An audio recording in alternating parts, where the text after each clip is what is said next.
الحمدللہ والصلاة والسلام علی رسول اللہ وعلی آلہ وصحبہ وموالا۔ محترم بھائیوں اور دینی بہنوں، السلام علیکم ورحمۃ اللہ وبرکاتہ۔ سیرت کورس اللہ کے نبی صلی اللہ علیہ وسلم کی زندگی کے حوالے سے اس کلاس میں ہم سیکھتے ہیں، سمجھتے ہیں۔ اللہ کے نبی صلی اللہ علیہ وسلم ہم سب کے آئیڈیل ہیں۔ ان کی زندگی کے بارے میں جاننا، سمجھنا اور پڑھنا زندگی کا سب سے بہتر وقت ہے، جسے ہم اللہ کے نبی صلی اللہ علیہ وسلم کی سیرت کو جاننے میں لگائیں۔ پچھلے کلاس میں ہم نے جانا تھا کہ کیسے مکہ کے ظالموں نے ایمان لانے والوں کو دردناک سزائیں دیں۔ اللہ کے نبی صلی اللہ علیہ وسلم ان کے بیچ موجود تھے، لیکن پھر بھی انسانوں میں سب سے افضل انسان ہونے کے باوجود ان کو بچا نہیں پائے، اور اللہ رب العالمین کی طرف سے اس وقت وقتی مدد نہیں آئی۔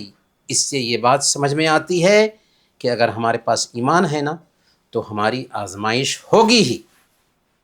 لیکن ان مظلوم صحابہ نے کیسے ان تکلیفوں کو برداشت کیا؟ پہلے نمبر پر اللہ کی محبت ان کے دل میں تھی، آخرت کے انعام کا یقین تھا، اور پھر اللہ کے نبی صلی اللہ علیہ وسلم کی صحبت ان کو حاصل تھی، اسلام کی سچائی ان کے دل میں گھر گئی تھی، اس لیے انہوں نے دنیا کی اس تکلیف کو ہیچ سمجھا۔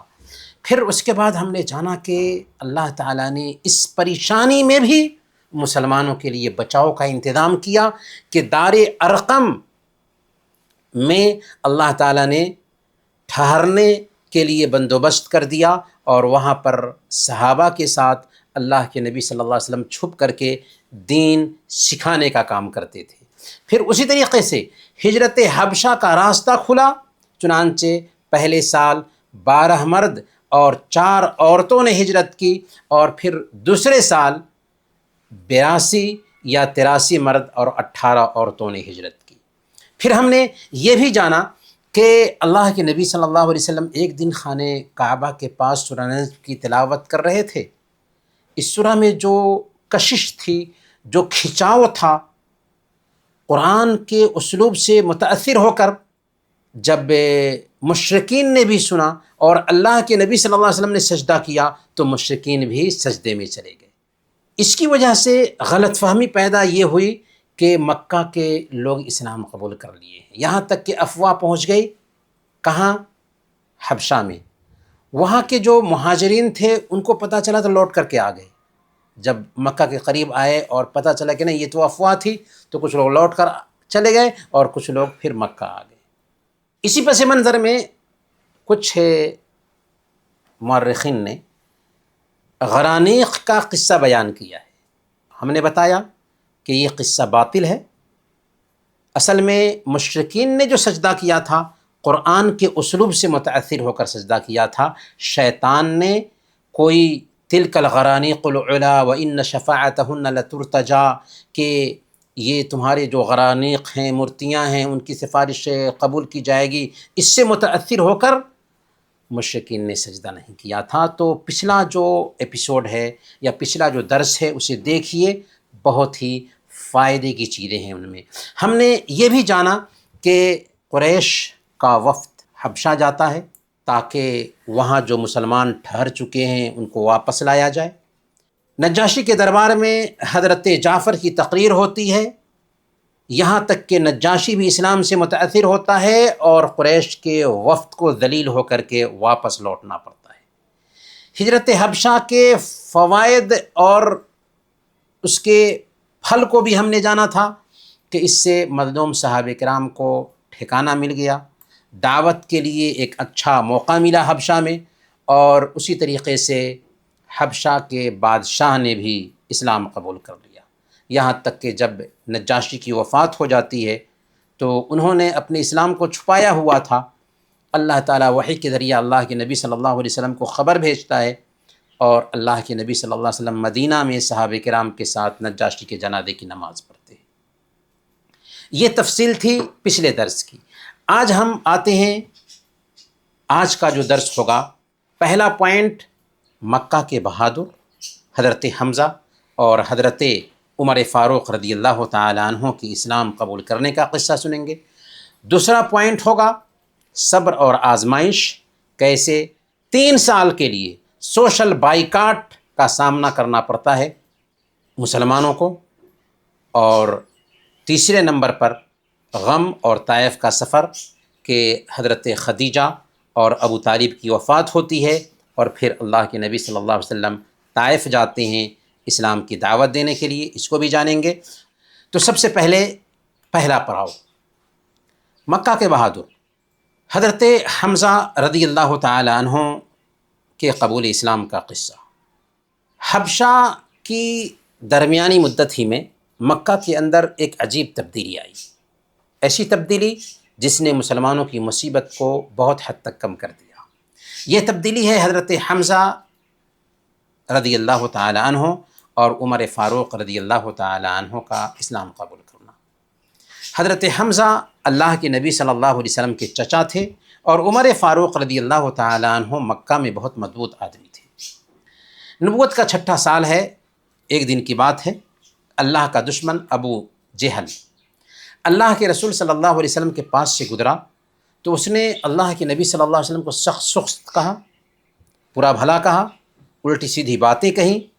آپ خاموش رہے، آپ نے کچھ نہیں کہا، موقع کو غنیمت سمجھا، ایک پتھر اٹھایا اور اللہ کے نبی صلی اللہ علیہ وسلم کے سر پر دے مارا۔ سب سے افضل انسان کے سر پہ پتھر مارا جا رہا ہے، جس سے خون نکل گیا۔ پھر وہ خانہ کعبہ کے پاس قریش کے بیچ آتا ہے، ان کی مجلس میں جاتا ہے اور مزے لے کر کے اپنے کیے کی کہانیاں سنانے لگتا ہے۔ عبداللہ بن جدعان کی ایک لونڈی تھی جو سارا ماجرا اپنے گھر سے دیکھ رہی تھی۔ کچھ ہی دیر میں حضرت حمزہ رضی اللہ تعالی عنہ آئے، اللہ کے نبی صلی اللہ علیہ وسلم کے چچا، جو ابھی تک اسلام قبول کیے نہیں ہیں۔ شکار کر کے لوٹتے ہیں، تلوار لٹکائے ہوئے تھے۔ لونڈی نے دیکھا، سارا معاملہ حضرت حمزہ رضی اللہ تعالی عنہ کو کہہ سنایا۔ یہ سنتے ہی حضرت حمزہ رضی اللہ تعالی عنہ تلوار لٹکائے ہوئے ابو جہل کے پاس جاتے ہیں، اور ابو جہل سے سختی کے ساتھ بات کرتے ہیں اور کہتے ہیں کہ اے کمبخت، تم میرے بھتیجے کو گالی دیتے ہو؟ پھر انہوں نے فوراً کمان نکالی اور اس زور سے اس کے سر پر مارا کہ بدترین قسم کا زخم آ گیا اس کے سر پہ۔ اور اس کے بعد حضرت حمزہ رضی اللہ تعالی عنہ نے کہا کہ تم نے ہمارے بھتیجے کو اس لیے پتھر مارا ہے کہ وہ اسلام کی دعوت دیتا ہے، سن لو، آج میں اس کے پیغام کو قبول کرتا ہوں۔ اب آؤ، مجھے کیا تکلیف پہنچانا ہے، تکلیف پہنچا کر دکھا دو۔ یہ ساری باتیں ہو رہی تھی کہ ابو جہل کی قوم کے لوگ بھی وہاں پر تھے۔ بنو مخزوم اور بنو ہاشم میں جھگڑا ہو گیا، اختلاف ہو گیا۔ ابو جہل نے جب دیکھا کہ حمزہ ہاتھ سے ایسا نہ ہو کہ نکل جائیں، تو اس نے زخم برداشت کیا اور معاملہ کو ٹھنڈا کرنے کی کوشش کی، اور یہ کہتے ہوئے کہ حمزہ کو جانے دو، میں نے ہی اس کے بھتیجے کو برا بھلا کہا ہے، معاملہ کو سلٹانے کی کوشش کی۔ جی ہاں، یہ ہے ظلم کا رد عمل جو حضرت حمزہ رضی اللہ تعالی عنہ کی اسلام کی شکل میں ظاہر ہو رہا ہے۔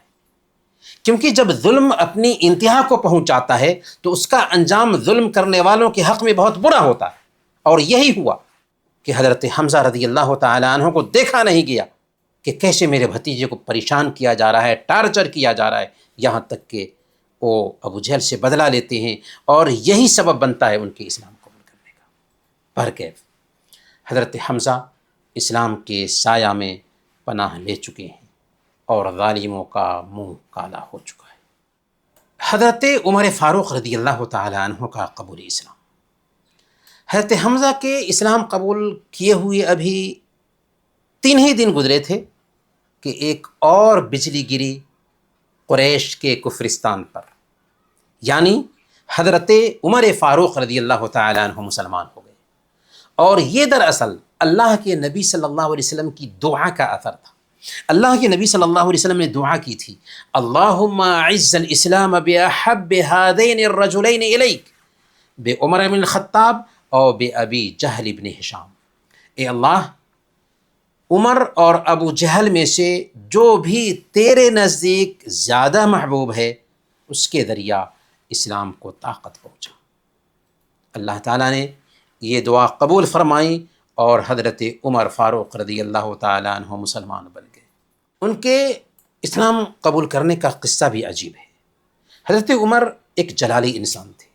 ایک دن تلوار لٹکایا اور گھر سے نکلے اس ارادے سے کہ نعوذ باللہ محمد صلی اللہ علیہ وسلم کا کام تمام کر دے۔ ابھی راستے ہی میں تھے کہ نعیم بن عبداللہ سے ملاقات ہو گئی۔ انہوں نے تیور دیکھ کر بھانپ لیا کہ عمر کسی برے ارادے سے نکلا ہے۔ پوچھا، عمر کہاں کا ارادہ ہے؟ انہوں نے کہا کہ محمد کو قتل کرنے جا رہا ہوں۔ اس نے کہا کہ محمد کو قتل کر کے بنو ہاشم اور بنو زہرہ سے کیسے بچ سکو گے؟ عمر نے کہا کہ اچھا لگتا ہے کہ تم بھی بے دین ہو گئے ہو۔ حضرت نعیم بن عبداللہ نے کہا کہ پہلے اپنے گھر کی خبر لو، تمہاری بہن اور بہنوئی نے بھی اسلام قبول کر لیا ہے۔ یہ سنتے ہی عمر کا چہرہ لال پیلا ہو گیا، وہ غصہ سے بے قابو ہو گئے اور محمد صلی اللہ علیہ وسلم کا رخ کرنے کی بجائے سیدھے بہن بہنوئی کا رخ کیا۔ ان کے گھر حضرت خباب رضی اللہ تعالیٰ عنہ سورۃ طہ پڑھا رہے تھے دونوں کو۔ حضرت خباب رضی اللہ تعالیٰ عنہ نے جب عمر کی آہٹ سنی تو اندر چھپ گئے اور عمر کی بہن فاطمہ نے جو صحیفہ تھا ان کے سامنے اس کو چھپا دیا۔ لیکن حضرت عمر رضی اللہ تعالیٰ عنہ کے کانوں میں قرآن کی آواز پہنچ چکی تھی۔ اندر داخل ہوئے اور پوچھا کہ یہ دھیمی دھیمی آواز کیسی تھی جو ہم نے سنا ہے؟ انہوں نے کہا کہ کچھ نہیں، ہم لوگ آپس میں باتیں کر رہے تھے۔ حضرت عمر نے کہا کہ لگتا ہے کہ تم دونوں بے دین ہو گئے ہو۔ بہنوئی نے کہا، اچھا عمر، ذرا یہ بتاؤ اگر حق تمہارے دین کے بجائے کسی اور دین میں ہو تو؟ عمر کا اتنا سننا تھا کہ بہنوئی پر ٹوٹ پڑے، بری طرح کچل دیا، مارا، سختی سے مارا۔ بہن نے لپک کر کے اپنے شوہر سے عمر کو الگ کیا تو بہن کو ایسا چانٹا مارا کہ چہرہ خون سے آلود ہو گیا۔ بہن نے کہا، عمر، تم سے جو بن سکتا ہے کر لو، لیکن یاد رکھ دل سے کلمہ لا الہ الا اللہ ہرگز نہیں نکل سکتا۔ یہ سننا تھا کہ عمر بالکل ٹھنڈے پڑ گئے۔ آخر یہ تو ان کی بہن ہے، یہ جذبہ کہاں سے آیا؟ اور خاص طور پر بہن کے چہرے پر خون دیکھا تو عمر شرمندہ ہوئے، کہنے لگے کہ اچھا یہ کتاب جو تمہارے پاس ہے ذرا مجھے دکھاؤ۔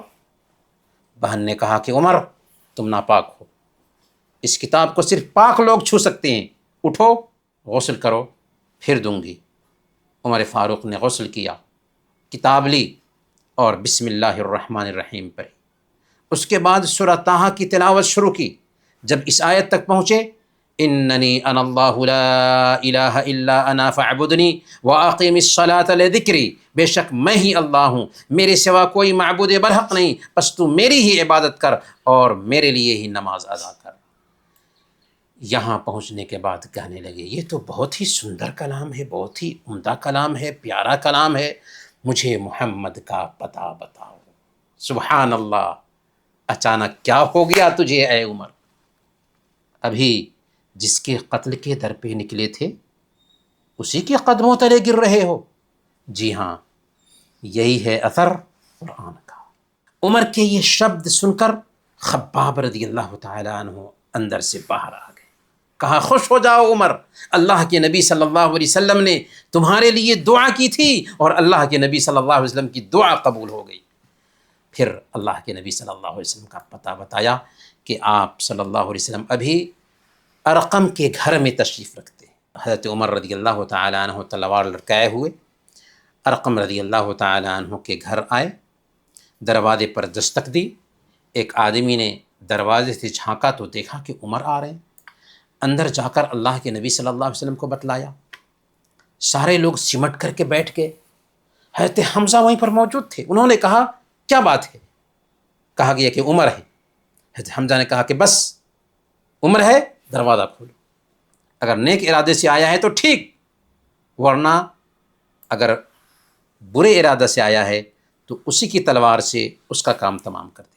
لیکن اللہ کے نبی صلی اللہ علیہ وسلم لوگوں میں سب سے بہادر تھے۔ اللہ کے نبی صلی اللہ علیہ وسلم سب سے پہلے آگے بڑھتے ہیں، دروازہ کھولتے ہیں، عمر کے کپڑے اور تلوار کو تھام کر کے جھٹکتے ہوئے سختی سے فرماتے ہیں، اے عمر، اس وقت تک تم باز نہیں آؤ گے جب تک کہ اللہ تعالیٰ تم پر عبرتناک سزا نہ اتار دے، جیسا کہ ولید بن مغیرہ کے اوپر سزا آ چکی ہے۔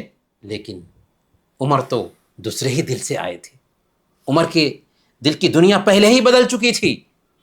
فوراً عمر فاروق رضی اللہ تعالی عنہ زور سے پکار کر کہتے ہیں، اشہد اللہ الہ الا اللہ و اشہد ان محمد رسول اللہ، میں گواہی دیتا ہوں کہ اللہ کے سوا کوئی معبود برحق نہیں، اور میں گواہی دیتا ہوں یا رسول اللہ آپ اللہ کے رسول ہیں۔ یہ سن کر وہاں موجود سارے صحابہ نے زور سے اللہ اکبر کی تکبیر بلند کی، یہاں تک کہ حرم والوں نے بھی یہ تکبیر سنی۔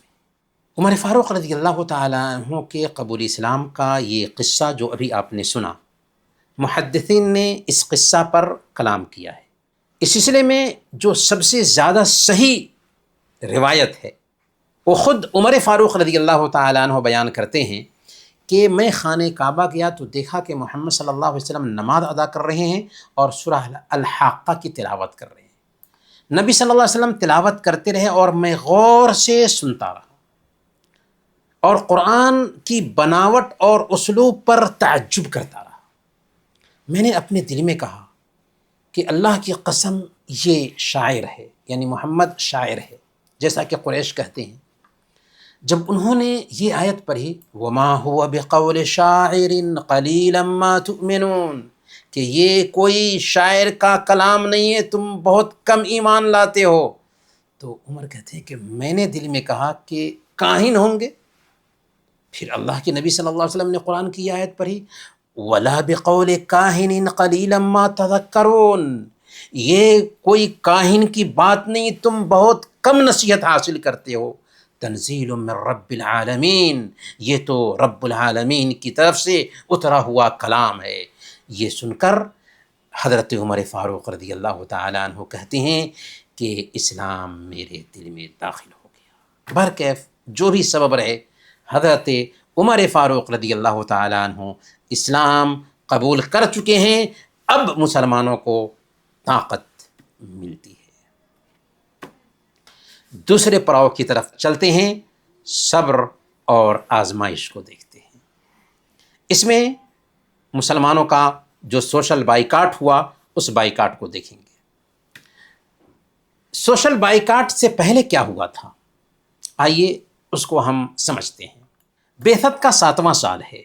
اللہ کے نبی صلی اللہ علیہ وسلم کے چچا ابو طالب ایک دن تنہائی میں بیٹھے ہوئے یہ سوچ رہے تھے کہ میرے بھتیجے کے ساتھ قریش کی زیادتیاں دن بدن بڑھتی ہی جا رہی ہیں، میں ہوں تب نہ ان کی حفاظت کرتا ہوں، ان کا دفاع کرتا ہوں، بچاؤ کرتا ہوں، اگر میں نہ رہا تو ایسا نہ ہو کہ قریش میرے بھتیجے کو مار ڈالے۔ دن بدن یہ فکر ابو طالب کی بڑھتی ہی جا رہی تھی۔ ایک دن ابو طالب نے کیا کیا، ابو طالب نے بنو ہاشم اور بنو مطلب کو جمع کیا۔ بنو ہاشم، بنو مطلب خاص اللہ کے نبی صلی اللہ علیہ وسلم کی فیملی کے لوگ تھے، ان میں بڑی تعداد میں لوگ تھے جنہوں نے اسلام قبول نہیں کیا تھا۔ تو ابو طالب بھی مسلمان نہیں ہیں، لیکن پھر بھی اللہ کے نبی صلی اللہ علیہ وسلم کی فکر کھائی جا رہی ہے ان کو۔ تو ابو طالب نے بنو ہاشم اور بنو مطلب کو جمع کیا اور ان سے ایگریمنٹ لیا، وعدہ لیا کہ اب تک ہم اپنے بھتیجے کی حفاظت اکیلے کرتے آ رہے تھے، اب آپ سب مل کر کے یہ کام انجام دیں گے۔ ابو طالب نے کہا کہ ہم سب مل کر کے محمد کی حفاظت کریں گے۔ عربوں میں خاندانی حمیت کوٹ کوٹ کر پائی جاتی تھی، چنانچہ ابو طالب کی اس سے بات کو بنو ہاشم کے لوگوں نے اور بنو مطلب کے لوگوں نے سمجھا، اور خاندان کے مسلمان اور غیر مسلم سب نے یہ ایگریمنٹ قبول کیا اور وعدہ کیا کہ کہ ہم محمد صلی اللہ علیہ وسلم کی حفاظت کریں گے۔ مسلمان جو تھے وہ تو ساتھ تھے ہی، لیکن بنو ہاشم اور بنو مطلب کے جو غیر مسلم تھے وہ بھی خاندانی حمیت میں محمد صلی اللہ علیہ وسلم کی حفاظت کے لیے یکجٹ ہو جاتے ہیں۔ جب یہ خبر قریش کو پہنچی کہ بنو ہاشم اور بنو المطلب دونوں محمد صلی اللہ علیہ وسلم کو بچانے کے لیے متفق ہو چکے ہیں اور ایگریمنٹ پاس کرا چکے ہیں ابو طالب، تو ان کے پیروں سے زمین کھسکنے لگی۔ کیوں؟ اس لیے کہ انہوں نے محمد صلی اللہ علیہ وسلم کے قتل کا پلان بنایا تھا۔ اب اگر انہوں نے محمد صلی اللہ علیہ وسلم کو قتل کر دیا تو مکہ میں تو خون کی ندیاں بہہ جائیں گی، اس لیے وہ قتل سے باز آ گئے۔ لیکن چونکہ بنو مطلب اور بنو ہاشم بھی اس ایگریمنٹ میں شریک تھے کہ ہم سب مل کر کے محمد صلی اللہ علیہ وسلم کا بچاؤ کریں گے، تو اب ظلم کا ایک دوسرا راستہ اختیار کیا، دوسرا طریقہ اپنایا۔ کیا تھا طریقہ؟ بنو ہاشم اور بنو مطلب کے مسلمانوں اور غیر مسلموں کے لیے اس میں بہت بڑی آزمائش تھی۔ منصوبہ یہ تھا کہ ان سارے لوگوں کا سوشل بائیکاٹ کیا جائے، نہ ان سے شادی کریں، نہ ان سے خرید و فروخت کریں، اور نہ ان سے میل جول رکھیں، نہ ان سے بات چیت کریں، بالکل الگ تھلگ کر دیا جائے ان لوگوں کو، جب تک کہ یہ محمد صلی اللہ علیہ وسلم کو ہمارے حوالے نہ کر دیں۔ تو اصل میں یہاں پر بات صرف مسلمانوں کی نہیں تھی، بات بنو ہاشم اور بنو مطلب کے غیر مسلموں کی بھی تھی، کہ وہ اکٹھا ہو چکے تھے نبی پاک صلی اللہ علیہ وسلم کے بچاؤ کے لیے، کیونکہ ان کے خاندان کے ہیں وہ۔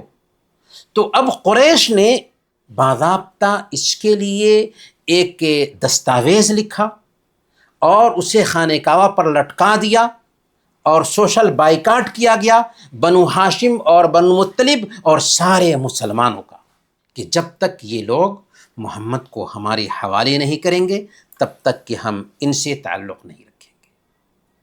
چنانچہ سارے کے سارے لوگ ابو طالب کی گھاٹی میں قید کر دیے گئے، اس کو شعب ابو طالب کہتے ہیں۔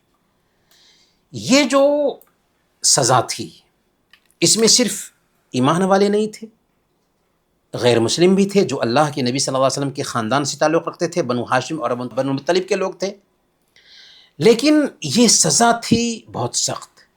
اور یہ بائیکاٹ لگاتار کتنے دنوں تک جاری رہا؟ 3 سال تک جاری رہا۔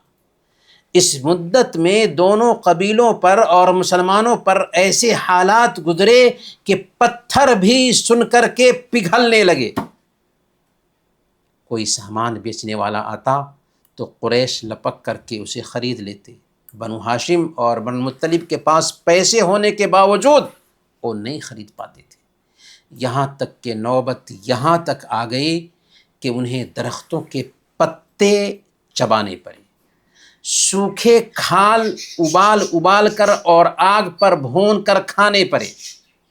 بھوک مری کا یہ عالم تھا کہ بچے بلکتے تھے اور عورتوں کی آوازیں گھاٹی سے باہر سنائی دیتی تھیں۔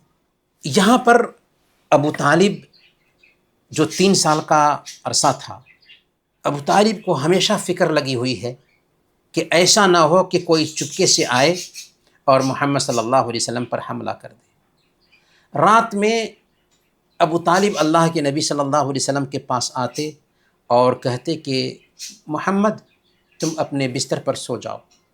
جب رات گزر جاتی تو محمد صلی اللہ علیہ وسلم کے پاس آتے اور آپ کا بستر بدل دیتے اور کہتے کہ یہاں پہ نہیں بلکہ یہاں پہ سو جاؤ، تاکہ دیکھنے والا سمجھے کہ محمد صلی اللہ علیہ وسلم تو یہاں سو رہے ہیں، لیکن رات میں بستر بدل دیا کرتے تھے تاکہ کوئی آ کر کے حملہ نہ کر دے۔ میرے بھائیوں، بائیکاٹ کی یہ مدت جیسا کہ آپ نے سنا 3 سال رہی، لیکن اس مدت میں بھی اللہ کے نبی صلی اللہ علیہ وسلم دعوت کے کام سے نہیں رکے۔ ٹھیک ہے، بنو ہاشم اور بنو مطلب کے غیر مسلم بھی ساتھ میں ہیں، لیکن دین سے سمجھوتا نہیں کیا، دعوت کا کام کرتے رہے۔ خاص کر حج کا موسم آتا تو اللہ کے نبی صلی اللہ علیہ وسلم لوگوں کے بیچ جاتے اور ان تک اللہ کا پیغام پہنچاتے تھے۔ اب سوال یہ ہے کہ سوشل بائیکاٹ یہ ختم کیسے ہوا؟ نبوت کے 10ویں سال 7ویں سال بائیکاٹ شروع ہوا تھا، نبوت کے 10ویں سال محرم کے مہینہ میں 3 سال کے بعد قریش کے 5 لوگوں کو اس ظلم کا احساس ہوا، یہاں تک کہ سب کے سب کعبہ میں پہنچے اور قریش کے لیڈروں سے بات کرنے لگے کہ ہم سب آرام سے کھاتے ہیں اور پیتے ہیں، جبکہ ہمارے ہی سماج کے لوگ بھوکوں مرے، ایسا نہیں ہو سکتا، ہم اب برداشت نہیں کریں گے۔ ابو جہل جو ظالم انسان تھا سب سے پہلے بات کاٹتا ہے، لیکن اسی وقت ابو طالب بھی حاضر ہو جاتے ہیں۔ انہوں نے ایک تازہ خبر سنائی۔ خبر کیا تھی؟ خبر یہ تھی کہ ہمارے بھتیجے نے یعنی محمد صلی اللہ علیہ وسلم نے کہا ہے کہ دستاویز کو دیمک نے کھا لیا ہے۔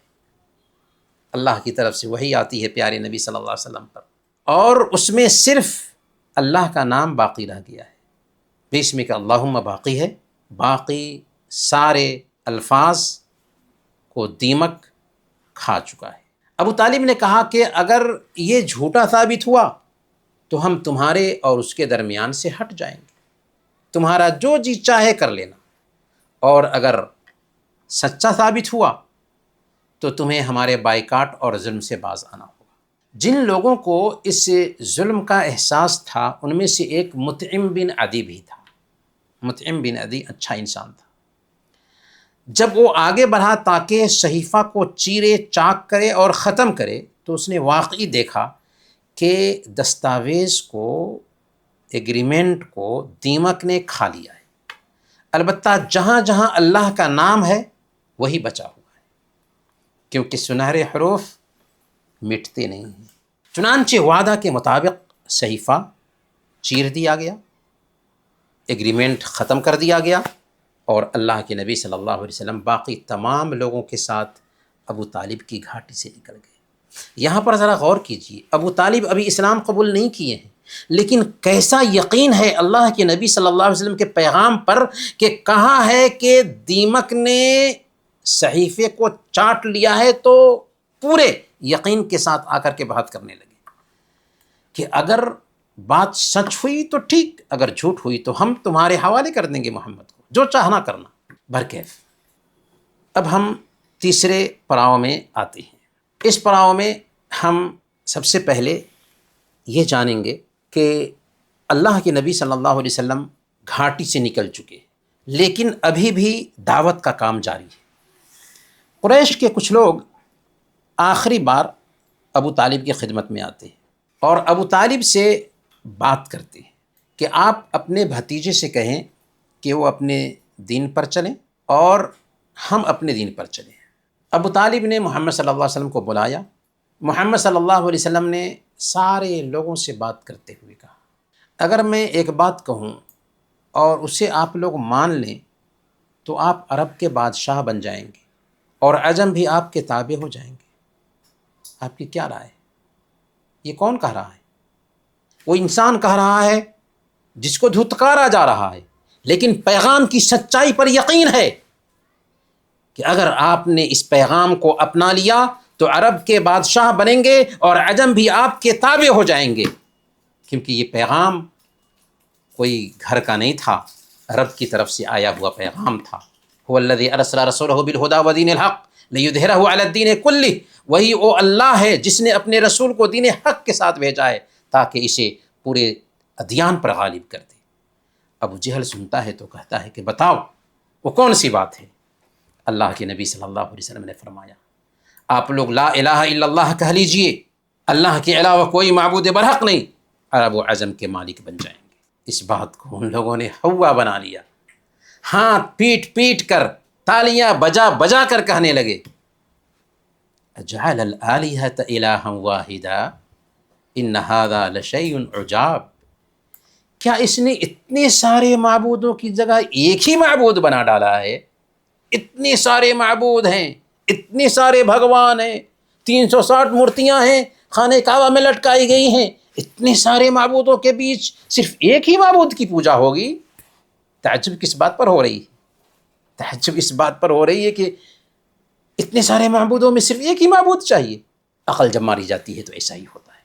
جی ہاں، تعجب کر رہے ہیں کہ اتنے سارے معبودوں کو چھوڑ کر صرف ایک معبود کی پوجا کریں گے۔ بصیرت کھو چکی تھی، حق کے انکاری بن چکے تھے۔ تو میرے بھائیوں، اب ہم آتے ہیں ابو طالب کی وفات کی طرف۔ ادھر ابو طالب 80 سال کے ہو گئے تھے اور گھاٹی میں قید رہنے کی وجہ سے بہت زیادہ کمزور بھی ہو گئے تھے۔ اسی کے اثر سے ابو طالب بیمار پڑ گئے اور گھاٹی سے نکلنے کے 6 مہینہ کے بعد ہی ان کی وفات ہو گئی۔ آپ نے دیکھا کہ ابو طالب کتنے فکر مند ہیں اللہ کے نبی صلی اللہ علیہ وسلم کے لیے، یہاں تک کہ جب مسلمانوں کے خلاف حربہ اختیار کیا جاتا ہے تو سب سے پہلے دشمن ابو طالب کے پاس آتے ہیں۔ ابو طالب نے ان کو سمجھا بجھا کر کے بھیج دیا۔ پھر ابو طالب باضابطہ بنو ہاشم اور بنو المطلب کے لوگوں کو جمع کر کے آپس میں خاندان کو اکٹھا کرتے ہیں اور ایگریمنٹ لیتے ہیں کہ بھائی ہم اکیلے اب نہیں محمد صلی اللہ علیہ وسلم کا ساتھ دیں گے، بلکہ تم سب کو محمد صلی اللہ علیہ وسلم کا ساتھ دینا ہے۔ یہاں تک کہ سب لوگ ساتھ دیتے ہیں، 3 سال تک ان کا بائیکاٹ ہوتا ہے، لیکن ان میں سے ایک بھی سوائے ابو لہب کے کوئی پیچھے نہیں ہٹا، سب بائیکاٹ میں شریک رہے اور محمد صلی اللہ علیہ وسلم کا ساتھ نہیں چھوڑا۔ بہرکیف ابو طالب زندگی بھر ساتھ دیتے رہے۔ اللہ کے نبی صلی اللہ علیہ وسلم کی بہت خواہش تھی کہ ابو طالب اسلام قبول کر لے، لیکن اللہ کے نبی صلی اللہ علیہ وسلم انسانوں میں سب سے افضل انسان ہے، لیکن ان کو بھی اختیار نہیں تھا کہ کسی کو ہدایت دے دے۔ انک لا تہدی من احببت، آپ جس کو چاہیں ہدایت نہیں دے سکتے۔ صحیح بخاری اور صحیح مسلم کی روایت ہے، ابو طالب نزع کی حالت میں تھے، مرض الموت میں تھے کہ اللہ کے نبی صلی اللہ علیہ وسلم ان کے پاس گئے اور عرض کیا کہ چچا جان، لا الہ الا اللہ پڑھ لیجیے، ایک ایسا کلمہ جس کے ذریعہ اللہ کے پاس ہم آپ کے لیے گواہی دیں گے۔ وہاں پر ابو جہل موجود تھا، عبداللہ بن امیہ موجود تھے، کیونکہ عبداللہ بن امیہ بعد میں اسلام قبول کرتے ہیں اور ابو جہل تو جنگ بدر میں مارا جاتا ہے۔ ان دونوں نے کہا کہ ابو طالب کیا آپ عبد المطلب کا دین چھوڑ دیں گے؟ دیکھیں بری صحبت کا کیا نتیجہ ہوتا ہے، اسی لیے برے لوگوں کے ساتھ نہیں رہنا چاہیے، اچھے لوگوں کے ساتھ رہنا چاہیے۔ ابو طالب کی زبان سے آخری ورڈز جو نکلتا ہے وہ تھا کہ عبد المطلب کے دین پر ہوں۔ اس وقت بھی اللہ کے نبی صلی اللہ علیہ وسلم نے فرمایا کہ جب تک میں روک نہ دیا جاؤں ابو طالب کے لیے دعائے مغفرت کرتا رہوں گا۔ اس پر اللہ تعالیٰ نے یہ آیت کریمہ اتار دی، ما کان للنبی والذین آمنوا یستغفروا للمشرکین ولو کانوا اولی قربی من بعد ما تبین لهم انہم اصحاب الجحیم۔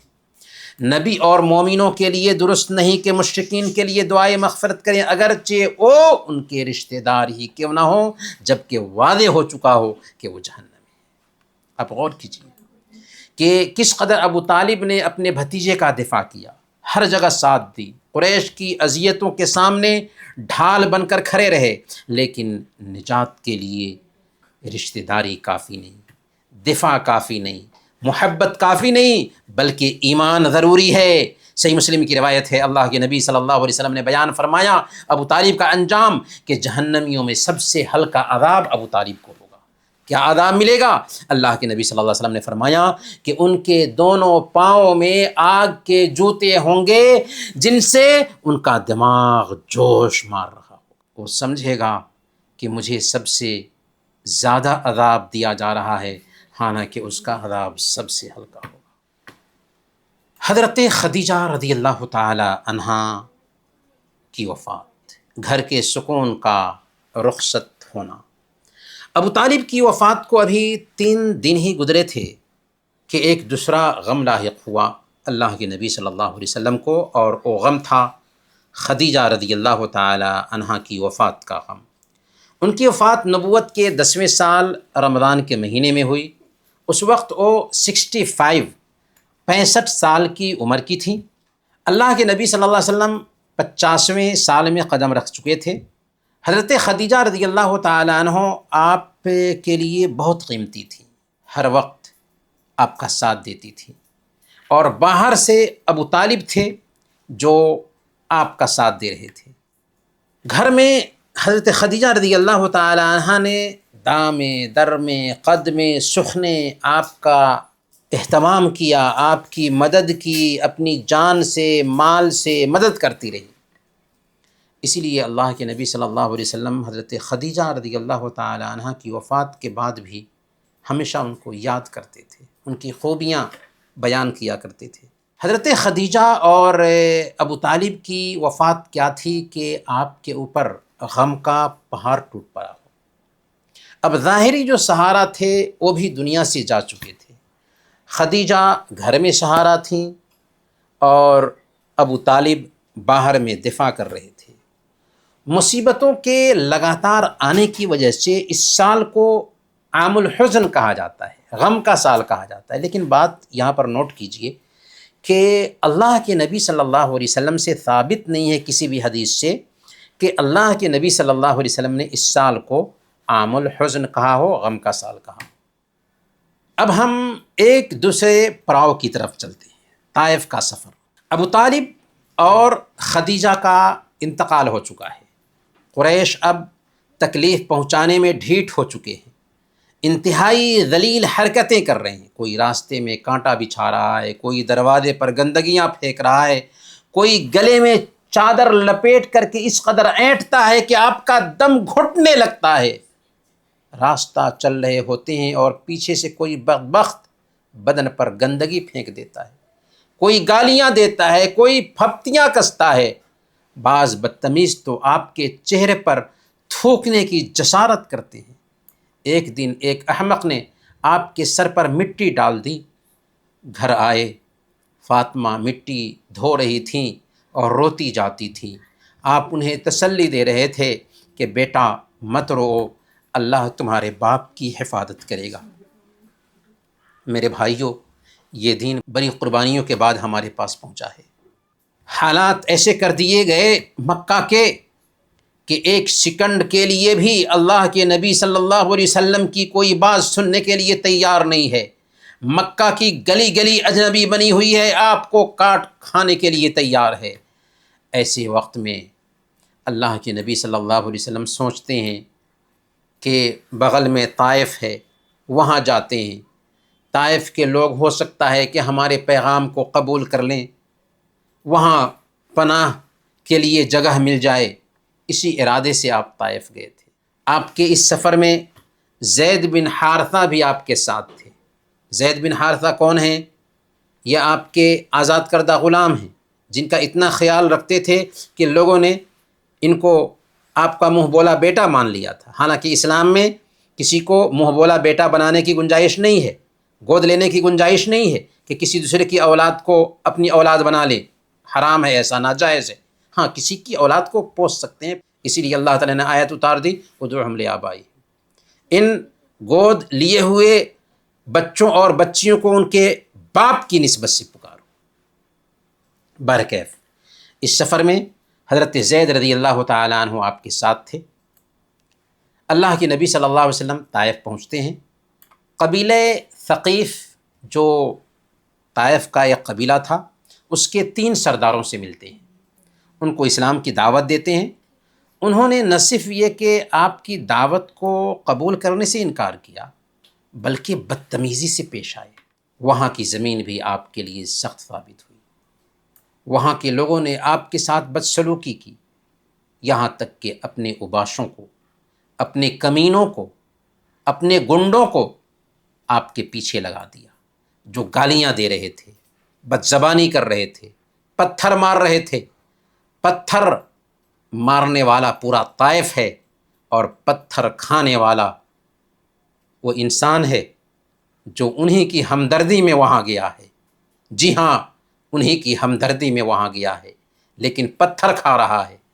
اس قدر پتھر برسایا گیا، اس قدر پتھر برسایا گیا کہ لہولہان ہو گئے، جوتا تر بتر ہو گیا، زخموں سے چور ہو کر کے گر جاتے تھے۔ جب گر جاتے تھے تو درندہ صفت لوگ اٹھاتے تھے، چلاتے تھے اور پھر پتھر برساتے تھے۔ حضرت زید رضی اللہ تعالیٰ عنہ آپ کو بچا رہے تھے، ان کے سر پر بھی بہت سارے زخم آئے۔ تھک ہار کر ایک باغ میں پناہ لیا اور ایک لمبی دعا فرمائی، اللہم الیک اشکو ضعف قوتی وقلت حیلتی وہوانی علی الناس۔ اس کے شروع کے الفاظ ہیں کہ اے اللہ میں تجھ سے اپنی قوت کی کمزوری، اپنی بے بسی اور لوگوں کی نظروں میں اپنی بے وقعتی کی شکایت کرتا ہوں۔ اس دعا پہ محدثین نے کلام کیا ہے، یہ دعا صحیح نہیں ہے، لیکن بہرحال اگر ہم اس دعا کو دیکھیں تو ایک لمبی دعا ہے۔ اس میں اللہ کے نبی صلی اللہ علیہ وسلم اپنی بے بسی کا اظہار کر رہے ہیں، کمزوری کا اظہار کر رہے ہیں، اور اللہ سے اپنی بے قدری کی شکایت کر رہے ہیں، یہاں تک کہ اس بات کا بھی اظہار کیا کہ اے اللہ اگر مجھ پر تیرا غصہ نہیں ہے، تو مجھ سے راضی ہے، تو مجھے ان بدبختوں کے سلوک کی کوئی پرواہ نہیں۔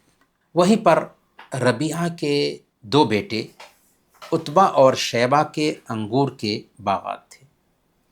انہوں نے دیکھا تو نبی پاک صلی اللہ علیہ وسلم کے اوپر ان کے دل میں رحم آیا، کیونکہ یہ دونوں قریش کے تھے۔ انہوں نے اپنے غلام عداس کو انگور کا ایک گچھا دیا اور کہا کہ جاؤ اور اس آدمی کو دے دو۔ وہ غلام اللہ کے نبی صلی اللہ علیہ وسلم کے پاس آیا، انگور کا گچھا دیا، اللہ کے نبی صلی اللہ علیہ وسلم بسم اللہ پڑھ کر کے کھانے لگے۔ ان کو تعجب ہوا کہ یہ بسم اللہ کر رہے ہیں، بسم اللہ تو کوئی اس ملک میں ایسا کرتا نہیں ہے۔ یہاں تک کہ گفتگو ہوئی، پوچھا کہ نینوا سے ہیں، تو اللہ کے نبی صلی اللہ علیہ وسلم نے کہا کہ میرے بھائی یونس کی بستی سے ہو۔ یہاں تک کہ روایات میں آتا ہے کہ عداس نے بھی اسلام قبول کر لیا تھا۔ برکیف باغ سے نکلے اور مکہ کے راستے پر چلنے لگے۔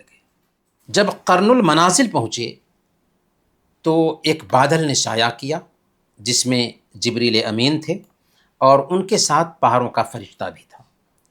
انہوں نے آپ کو پکارا اور گزارش کی کہ آپ کے ساتھ پہاڑوں کا فرشتہ اللہ تعالیٰ نے بھیجا ہے، آپ ان کو جو حکم دیں گے پہاڑوں کا فرشتہ وہ کام کرنے کے لیے تیار ہوگا۔ فوراً پہاڑوں کا فرشتہ آپ کو سلام عرض کرتا ہے اور کہتا ہے کہ یا رسول اللہ اگر آپ حکم دیں تو ان طائف والوں کو دو پہاڑوں کے بیچ پیس دیا جائے۔ لیکن قربان چاہیے نبی رحمت کے رحم و کرم پر کہ آپ فرماتے ہیں ابھی ظالموں نے آپ پہ پتھر برسایا ہے، لہو لہان کر دیا ہے، بے ہوش کر دیا ہے، لیکن آپ کی زبان سے نکلتا ہے بل ارجو ان یخرج اللہ من اصلابہم من یعبد اللہ لا یشرک بہ شیئا، بلکہ مجھے امید ہے کہ اللہ تعالیٰ ان کی نسل سے ایسے لوگوں کو پیدا کرے گا جو صرف ایک اللہ کی عبادت کریں گے، اس کے ساتھ کسی دوسرے کو شریک نہیں ٹھہرائیں گے۔ پتھروں کے زخم کھا کر بھی دعائیں جس نے دی، پتھروں کے زخم کھا کر بھی دعائیں جس نے دی، ایسا پھر شیریں سخن شیریں زباں وہ کون تھا۔ دنیا میں سب سے افضل انسان محمد الرسول اللہ صلی اللہ علیہ وسلم کی یہ دیا تھی کہ آپ نے ان کے ساتھ یہ معاملہ کیا۔ اللہ کے نبی صلی اللہ علیہ وسلم نے طائف والوں کے لیے ہدایت کی دعا کی تھی۔ پھر کیا ہوا؟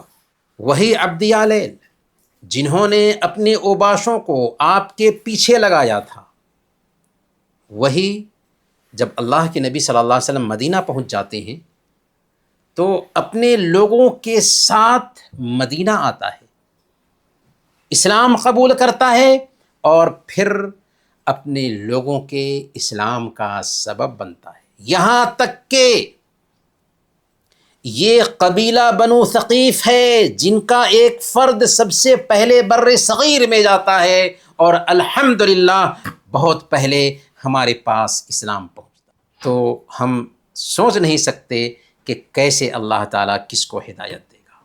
میرے بھائیوں، اندیکھی دنیا سے پیغام، جنوں کی جماعت کا اسلام قبول کرنا۔ اللہ کے نبی صلی اللہ علیہ وسلم طائف گئے تھے لوگوں کو ایک اللہ کی طرف دعوت دینے کے لیے۔ طائف والوں نے اسلام قبول نہیں کیا، لیکن راستے میں عداس نام کا ایک بندہ ہے، اللہ اس کو ہدایت دیتا ہے۔ پھر وہاں سے نکلتے ہیں، مقام نخلا میں اترتے ہیں، وہاں چند دنوں تک ٹھہرتے ہیں۔ اسی بیچ اللہ پاک آپ کے پاس جنوں کی ایک جماعت بھیجتا ہے جنہوں نے آپ سے قرآن سنتے ہی اسلام قبول کر لیتے۔ اپنی قوم کے پاس داعی بن کر لوٹتے ہیں، جس کا ذکر اللہ تعالیٰ نے سورہ احقاف میں کیا۔ وَإِذْ صَرَفْنَا إِلَيْكَ نَفَرًا مِّنَ الْجِنِّ يَسْتَمِعُونَ الْقُرْآنَ فَلَمَّا حَضَرُوهُ قَالُوا أَنصِتُوا فَلَمَّا قُضِيَ وَلَّوْا إِلَىٰ قَوْمِهِمْ مُنذِرِينَ، کہ جب ہم نے آپ کی طرف جنوں کی ایک جماعت کو پھیرا، وہ قرآن سنے، جب قرآن کی تلاوت کی جگہ پر پہنچے تو انہوں نے آپس میں کہا کہ چپ ہو جاؤ، غور سے سنو، انصتوا فلما قضی ولوا الی قومہم منذرین، پھر جب تلاوت مکمل ہو چکی تو اپنی قوم کی طرف داعی بن کر کے لوٹے، عذاب الہی سے ڈرانے والے بن کر کے لوٹے۔ جی ہاں، جنوں کا اسلام قبول کرنا اور اپنی قوم میں داعی بن کر کے لوٹنا اللہ کے نبی صلی اللہ علیہ وسلم کے لیے تسلی کا سامان تھا کہ اگر انسان آپ کو دھتکار رہے ہیں تو وہیں پر کچھ لوگ ہیں جو آپ کے پیغام کو قبول کریں، بلکہ اللہ رب العالمین دوسری دنیا کے لوگوں کو لا رہا ہے جو آپ کے پیغام کو قبول کر رہے ہیں، جنہوں نے اللہ کے نبی صلی اللہ علیہ وسلم کے ہاتھ پر اسلام قبول کیا۔ اللہ تعالیٰ نے سورہ الجن میں اس واقعے کی پوری تفصیل بیان کر دی ہے، اور جنات نے اپنی قوم میں جا کر کے کیا کہا اس کو بھی اللہ تعالیٰ نے سورہ الجن میں بیان فرمایا کہ انا سمعنا قرآنا عجبا یہدی الی الرشد فآمنا به ولن نشرک بربنا احدا، کہ ہم نے عجیب قرآن سنا۔ جنات سنتے ہیں، زبان سمجھ رہے تھے، کہا کہ قرآن عجیب ہے۔ آج ہم قرآن کی زبان نہیں سمجھتے، اس لیے قرآن کا اثر ہمارے اوپر نہیں ظاہر ہوتا ہے۔ قرآن کو ترجمہ کے ساتھ سمجھیے، تب سمجھ میں آئے گا کہ قرآن کیسی انقلابی کتاب ہے۔ برکیف جنہوں نے اپنی قوم میں جا کر کے کیا کہا کہ ہم نے عجیب قرآن سنا ہے جو ہدایت کا راستہ دکھاتا ہے، ہم ایمان لے آئے ہیں اور ہم اب ہرگز اللہ کے ساتھ کسی کو شریک نہیں ٹھہرائیں گے۔ جنوں کی جماعت کا اسلام قبول کرنا اور اللہ کے نبی صلی اللہ علیہ وسلم کے ہاتھ پر عداس کا اسلام قبول کرنا، یہ آپ کے لیے تسلی کا سامان تھا کہ طائف کا یہ سفر بیکار نہیں گیا، بلکہ اس میں بھی اللہ کے دین کا کام ہوا ہے۔ اللہ کے نبی صلی اللہ علیہ وسلم آگے چلے، زید ساتھ میں ہیں، مکہ والوں نے آپ کو نکال دیا ہوا ہے، مکہ میں داخل کیسے ہو سکیں گے؟ مکہ کے قریب حرا کے دامن میں پہنچ کر ٹھہر گئے، کئی لوگوں سے گزارش کی کہ آپ کو پناہ دیں، لیکن سب نے انکار کر دیا، کوئی پناہ دینے کے لیے تیار نہیں، البتہ مطعم بن عدی نے آپ کو پناہ دیا۔ اس طرح اللہ کے نبی صلی اللہ علیہ وسلم مکہ میں داخل ہوئے اور پھر سے دعوت کا کام مکہ میں شروع کیا۔ آئیے اپنے علم کو پرکھیں۔ سب سے پہلا سوال ہے، حضرت حمزہ بن عبد المطلب اور حضرت عمر فاروق رضی اللہ تعالی عنہما نے نبوت کے کس سال اسلام قبول کیا؟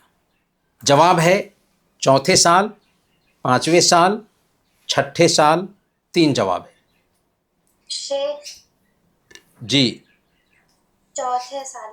نہیں، نبوت کے چھٹے سال، نبوت کے چھٹے سال اسلام قبول کیا۔ دوسرا سوال ہے، حضرت حمزہ نے ابو جہل کے سر پر کس چیز سے وار کیا؟